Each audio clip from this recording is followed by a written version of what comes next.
What's going on, movie fans? Welcome to episode 8 of The Real Takes here on WSVC Radio. I'm your host, Dan Sisk. I hope everyone had a great week. I am here to view the brand new release in theaters from this past weekend, Wolfman. So let's just get right into it. So, Wolfman came out, as I said, this past weekend. It is written and directed by Leigh Whannell. I have a lot to say about him in just a second. This stars Christopher Abbott and Julia Garner, and this is essentially about a family who is currently going through some familial tension, and they decide, the three of them, the husband, the wife, and the daughter, decide to go up to the father's childhood home in Oregon to attempt to kind of,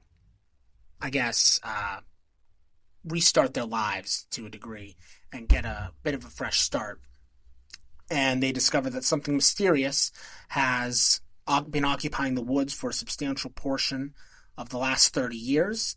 This creature proceeds to cut the main character, Blake is his name, Christopher Abbott's character, on the arm, and Blake slowly but surely starts to transform into the classic Wolfman character. So, as many of you know, Wolfman is one of the classic Universal monsters. We're talking Dracula, Frankenstein, Bride of Frankenstein, Mummy. Wolfman is definitely on par with those other characters, at least in my eyes. I was very, very excited for this movie going in for a number of reasons. One, if any of you are familiar with the work of David Cronenberg, obviously, you will recognize that The Fly is a primary inspiration for this movie, where a substantial portion of the runtime is dedicated to the transformation into the creature as opposed to the transformation happening instantaneously.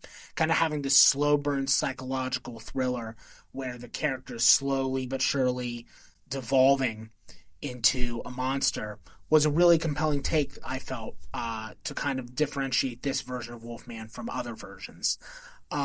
Also, horror genre is incredibly strong right now.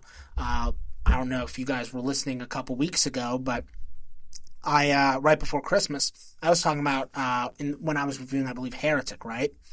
How strong the horror genre is right now. I mean, we have so many really good horror movies that are coming out yearly now that odds are you're going to get a good one. So that also excited me. I was a little concerned about Blumhouse's involvement. They're the production company behind this movie. For every good movie that they make 5 crap ones. So I was very, very concerned from that perspective. But I got hope because Blumhouse also did The Invisible Man.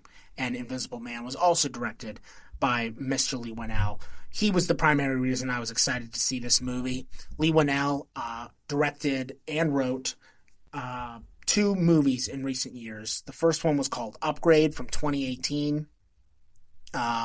It's basically a sci-fi action movie. I like to pitch it to friends and family that I recommend the movie to. I pitched the movie as, what if Venom wasn't a terrible film and actually had compelling characters and compelling humor that wasn't nails on a chalkboard cringe. Also with incredible action sequences. So that's basically what Upgrade is.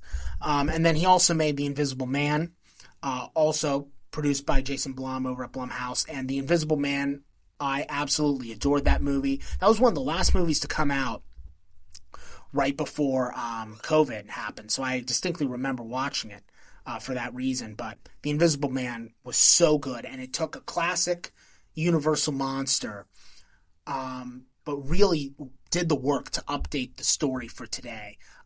It changed the origin from a chemical to a mechanical suit.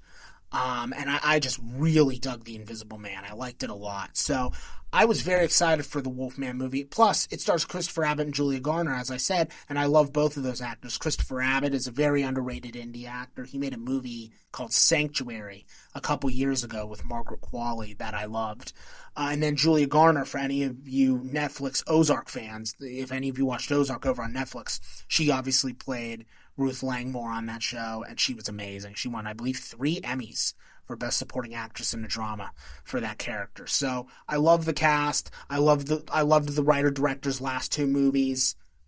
I was the target audience for this. Plus, I'm not crazy for David Cronenberg, but I really respect David Cronenberg, and The Fly is great. So using that as a primary inspiration was definitely, definitely an interesting approach. Let's put it that way. So it brings me great sadness to say that The Wolfman is only okay. I walked out of this movie feeling very disappointed. I walked out of this movie feeling very underwhelmed. I walked out of this movie thinking, that's it? That's all you did? You really didn't add much, Lee. You didn't add a lot of dimension to it. I think overall I liked it, but it's definitely the most disappointing movie, obviously, this year, because this is the first new movie I'm watching in January. But I suspect in terms of most disappointing movies of 2025, this movie is going to be very, very high for the rest of the year, largely because I had such high expectations going in.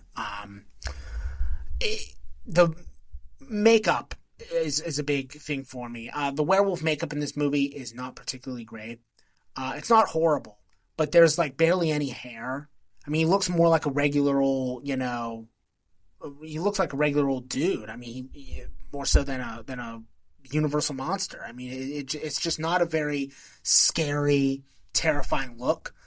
While he's transforming, there are some good elements of body horror being used. Like I said, Cronenberg is a chief inspiration for this. That was pretty good, particularly some blood and gore when it came to his arm. But that, it was kind of over before it started, and they kind of went away with that thread after a while. The Fly approach, kind of making this whole movie the slow descent into madness, I don't think it really worked out. I think it was a good idea in concept, but I think in execution there was a lot left to be desired. This movie has some pacing issues. Slow burns only work if every frame something is still happening. And that is not the case with this movie. This movie does have pacing issues. It slows down considerably.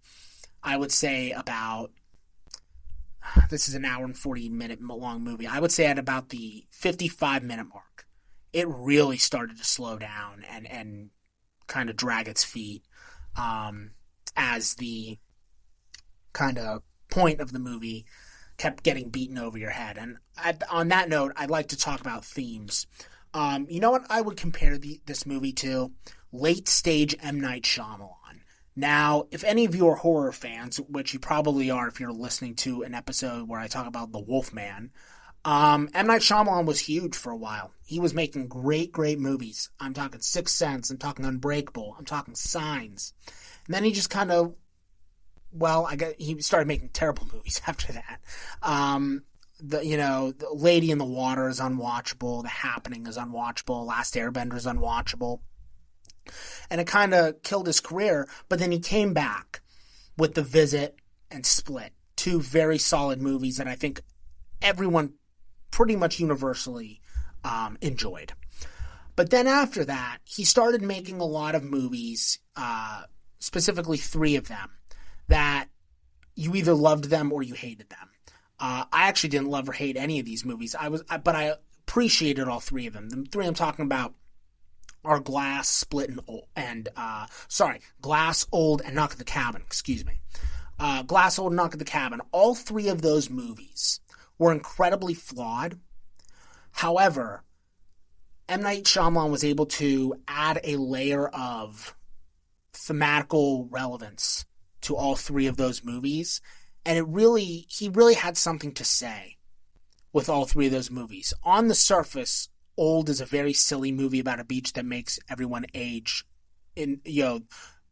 up over the course of a day, their entire lives. It's a very silly premise, but M. Night Shyamalan made that movie about relationships, and I found it compelling, despite its flaws. That sort of thing.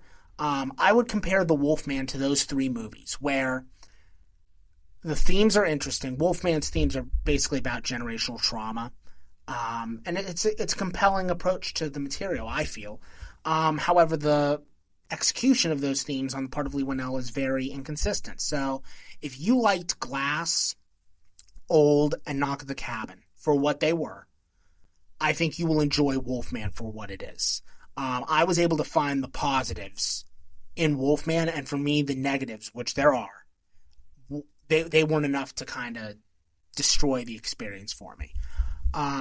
However, I can see based on the cinema score, audiences gave it a C minus cinema score.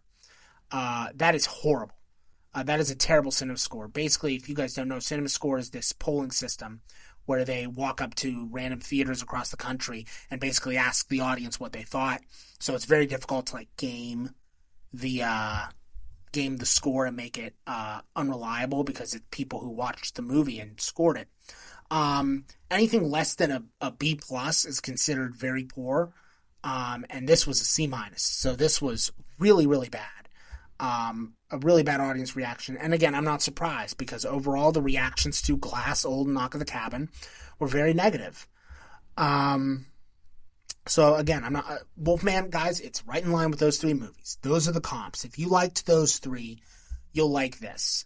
I would say that the biggest disappointment for me is that it's just so inferior to Upgrade and The Invisible Man. For me, Upgrade and The Invisible Man are two of the most criminally underrated and underseen genre movies of the last several years. I loved both of those. And for Leigh Whannell to take a step back this substantially is just very disappointing because I know what he is capable of. I know what he has accomplished, and none of that is here. Upgrade and Invisible Man, they both had very inventive camera work and very dynamic action sequences. And there's just none of that in Wolfman. So again, it's just really disappointing. Yeah, that's really all I have to say about Wolfman. So, in summary, it's fine. It will do the trick. You absolutely do not need to see it in theaters. This is not worthy of a theatrical release in my eyes. This is definitely a streaming movie. Whether or not you like it, again, I think those three Shyamalan movies, Glass, Old, and Knock at the Cabin, that's the comp. If you liked those three, you'll like this. That's really all I can say. But I'm aware that the majority of audiences do not like those three movies, so I suspect that the majority of audiences will not like Wolfman. But yeah, it was okay. It was decent. Not a good movie, not a bad one either. I'll forget about it tomorrow, and I hope Leigh Whannell can rebound next. I don't know what he's doing next. I don't believe he has anything in the works, but I hope that Leigh Whannell can rebound after this because I really want him to get back to the quality of Upgrade and Invisible Man because he did it twice. So it's not like one of those movies was an outlier. He can do it multiple times. So we'll see. We'll see what he does. So thank you guys so much for listening. This has been episode 8 of The Real Takes. I will be back next week with Presence. That's the new Steven Soderbergh movie. It's another horror thriller set from the perspective of the ghost. It's a POV movie from the perspective of the ghost. It's getting great buzz. It premiered at Sundance 2024, so it premiered almost a year ago. But the reviews were very, very strong coming out of Sundance, and the new reviews from the new wave of critics who have been seeing it over the last week or so, those reviews have been incredibly positive as well. So I'm very excited to see Presence. Also coming out next week is Flight Risk from Mel Gibson. I don't know, to be honest with you guys, I don't know if I'm going to have time to see both movies. I also don't know if Flight Risk is frankly worth my time. I need to see some reviews to see if I'm gonna suck it up and see that movie, or if I will wait for streaming. So I'll put a pin in Flight Risk again. I don't know if I'm gonna see that yet. There are a couple factors that I need to determine before I can commit. But I will 1,000% be seeing Presence either Thursday or Friday. And I'll be delivering a review for that next week. So I'm really excited to see that. I hope you guys will tune in for that one because that's going to be a really good movie. That's going to be fun to talk about. So I hope you'll tune in. So until then, this has been The Real Takes on WSVC Radio. I'm your host, Dan Sisk, and we'll see you then.